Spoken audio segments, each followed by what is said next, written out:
हो तो मोदी जी जैसा। अब आप सोच रहे होंगे मैं ये क्यों कह रही हूँ।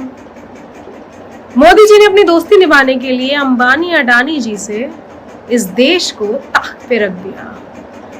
इस देश पर लाखों अरबों रुपए का कर्जा हो गया, लेकिन अंबानी अडानी एशिया के तो कभी वर्ल्ड के सबसे पैसे वाले इंसान बनकर रह गए। देश भले ही कर्ज में डूब गया, लेकिन अंबानी अडानी कर्ज में नहीं, आज देश का नाम पूरे विश्व में रोशन कर रहे हैं। किसकी वजह से? मोदी जी की वजह से। मोदी जी ने देश जरूरी नहीं समझा, लेकिन अपनी दोस्ती जरूरी समझी। अपनी दोस्ती के लिए उन्होंने इस देश के महत्वपूर्ण सरकारी संस्थान बेचने में एक बार नहीं सोचा। रेल बेच दी, भेल बेच दी, LIC बेच दी, लेकिन अपने करीबी मित्र, अजीज मित्रों के संस्थान बिकने नहीं दिए। जियो का सिम पहले फ्री में मिला, फिर आज क्या रेट है आप सबको मालूम है। मोदी जी की दोस्ती वर्सेस राहुल गांधी जी का संघर्ष। राहुल गांधी जी का संघर्ष ऐसा रहा कि राहुल जी ने एक ऐसे परिवार में जन्म लेने के बावजूद देश के लिए अपने आप को समर्पित कर दिया। मैं देश का हूँ, मैं जनता का हूँ, हमेशा से अपने संबोधन में राहुल गांधी जी ने यही कहा है। सबसे पहले कन्याकुमारी से कश्मीर तक चले, फिर उसके बाद मणिपुर से महाराष्ट्र तक हजारों किलोमीटर चलकर इस देश की जनता का दुख समझा, दर्द समझा। इस देश की जनता के लिए अपने आप को न्यौछावर कर दिया। धूप हो, चाहे ठंड हो, चाहे बरसात, किसी भी वेदर की परवाह किए बिना वाइट टी-शर्ट में चल पड़े इस देश को बचाने के लिए।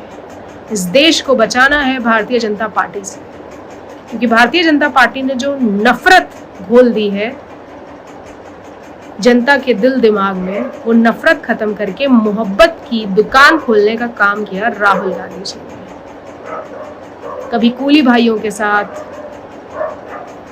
कभी बार्बर भाइयों के साथ, तो कभी मैकेनिक के साथ, तो कभी सब्जी वालों के साथ, हर वर्ग के लोगों का दुख बांटा, दर्द समझा और कहा घबराइए नहीं, मैं हूं।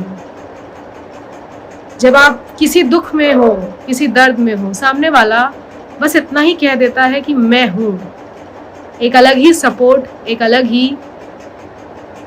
कंधे पर समर्थन महसूस होता है किसी भी इंसान को। लेकिन वो शख्स जो आपसे सिर्फ और सिर्फ हिंदू, मुस्लिम, सिख, ईसाई की बात करे, जैसे कि हमारे साहब, वो खुद भी वही बात करते हैं और उनके सारे नेता सिर्फ और सिर्फ हिंदू, मुस्लिम, सिख, ईसाई, हिंदुस्तान, पाकिस्तान, लोगों को आपस में बांटने वाली बातें।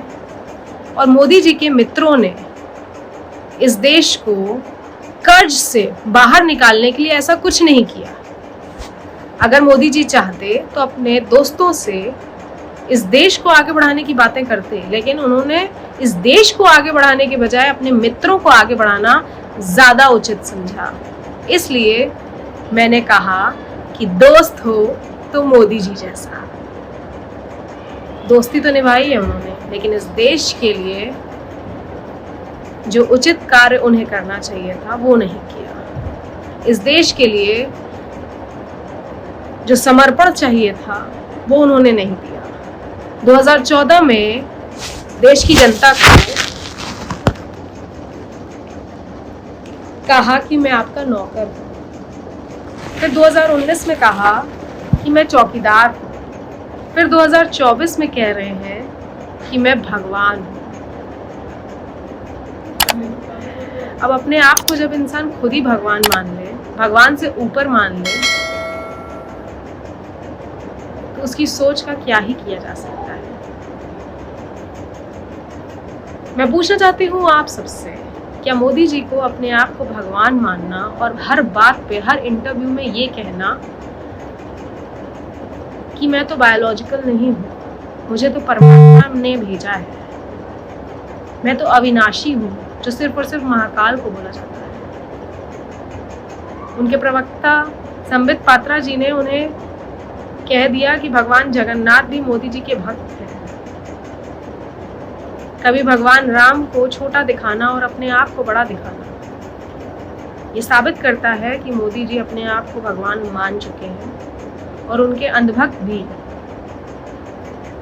एक अलग धर्म बनाने वाले हैं, जिसमें हिंदू, मुस्लिम, सिख, ईसाई से परे वो अपने आप को मोदी भक्त कह सकते हैं, मोदी पंथ कह सकते हैं, जो चाहे वो कह सकते हैं। लेकिन हिंदू धर्म को बदनाम करना, हिंदू धर्म की आस्था के साथ खिलवाड़ करना सरासर गलत है।